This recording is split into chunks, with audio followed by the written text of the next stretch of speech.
twongeye kuba ikaze bakunzi ba Sky Journal Official ku muri hose turabasuhuje abari muri Afurika n'indi migabane aho muri hose baye mwumva ikinyarwanda turabasuhuje n'abagerageza ku cyumba ariko ntibakivuge tubonera umwanya wo kubasuhuza namwe mudahwema tubaza ibibazo dukurikira n'abatureba mu buryo bwa video ariko ntibabashe gukora like cyangwa comment tubonera kubirasaba kugira ngo namwe ikintu mujye mukita comment na like ndetse na subscribe ni ingenzi cyane.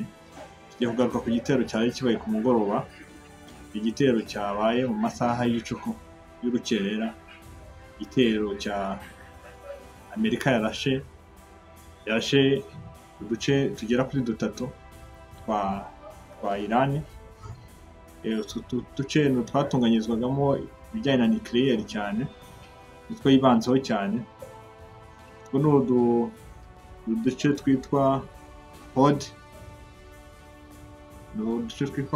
na Natan na Isfahan. Yaba ari amazina y'ikinya Iran cyangwa cy'igiperse. Izi nce zari zarashweho n'indege yarashe bombe bita Buster. Ni bombe izwiho kurasa munsi y'ubutaka uburyo ishobora guturika igaturika ikintu kiri munsi y'ubutaka, ishobora kuba kiri mu ntera ya metero 60 mu bujyakuzimu. Buster ni bombe ubwayo ifite ubushobozi bwo kuba ifite uburemere bwa tone, ufite uburemere bwa tone 13 n'ibice bitandatu. Iyi ni bombe urumva ko ni bombe iremereye cyane, urumva ikintu gifite tone 13 n'ibiro 600, ni ibiro byinshi cyane. Iyi ni ahantu bayirasha ahantu hagera kuri hatatu muri izo ncene yamaze kuvuga ruguru, barahaturitsa ariko Iran yamaze gutangaza ko nta bintu yangije byahatarutse, wenda amazu wenda yabashe gusenyuka yarara hejuru kuko iyo bombe yabo ntabwo yabashe kugera mu bujyakuzimu, yagarukiye hafi, ntabwo yagezemo ngo ijye kwangiza nucleaire zabo ziri munsi y'ubutaka. Tubonaho kuganira wenda ari n'amakuru benshi mwe mwanumvise, ntabwo ndi bujyemo kuyatindamo cyane, ahubwo ni ikintu tugiye kuganiraho hagati aho tugiye kuvuganaho ku kintu kijyanye n'ibi bitero. Iran yahaye gasoko igihugu cya Amerika n'igihugu cya Israel ko bagomba kwirinda kurasa hari ahantu muri nucleaire, ni mu biturika, ko ari ahantu muri ziriya nucleaire ziba zishobora kuraswamo zikaza zazamura icyo bita amaradiation cyangwa se imirasire ishobora kwangiza abantu, ikaba yanatera n'ibibazo. Bivuze ngo ibintu Amerika yakoze ku rwego mpuzamahanga bera ntabwo byemewe, ko kurasa ahantu hari nucleaire ni ikintu gikomeye cyane gishobora gutuma hari ibintu byinshi bishobora gusubira inyuma. Ibi tugarutse hano rero kuri iki kintu kijyanye na nucleaire, buriya uranium ni ikintu gikaze cyane, waba ni ikintu kivamo umuriro, ibintu bishobora guturika bihe bikaba byateza umwuka mubi mu kirere, bakaba bahumana n'ibindi bihugu bihegereye, biba bisa nkaho uburasa intwaro za kirimbuzi ushobora kuba zanarimbura aho hantu wegereye, cyangwa se aho hantu begereye aho birasiwe. Bivuze ngo hari ahantu ku rwego mpuzamahanga n'umuryango w'abibumbye byamaganiye kure bya bintu Amerika yakoze ko ari amahano.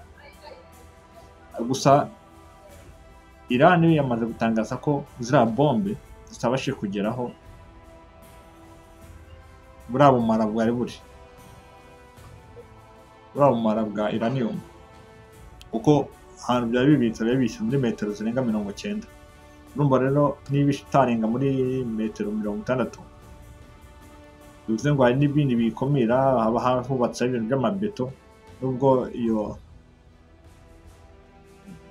booster ari bombe ifite imbaraga, ariko n'ubundi ntabwo yageze ku rwego rwo kuba yakangiza aho hantu, ko buriya Iran ziriya ntwaro zubatswe mu mwaka w'ibihumbi bibiri, Iran amakuru yose bayafite, yizi neza ko izo ntwaro bubatse zifite aho zigarukira zitarenga, na Iran iba yicara hasi nayo itera umubare, uvuga ati baramutse baturashe byagenda bite. Byose ni ibintu baba abascientiste babicara hasi b'abanye-Iran bakabinoza.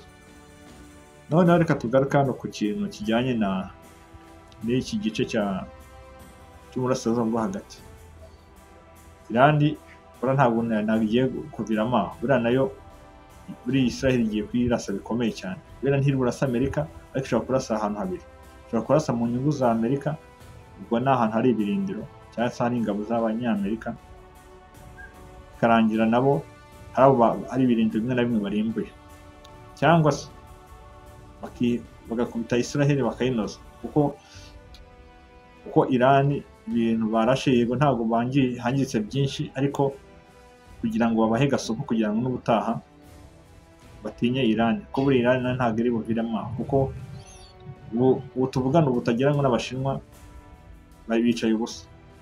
Buriya kariya kantu bakoze nibaza ko n'Abashinwa nabo baticaye ubusa, nk'umwanaliste nk'umuntu ubirebera ahirengeye, buriya ntabwo Iran n'inshuti zayo bicaye ubusa. Mwumvise ko n'Abahutis bo muri Yemen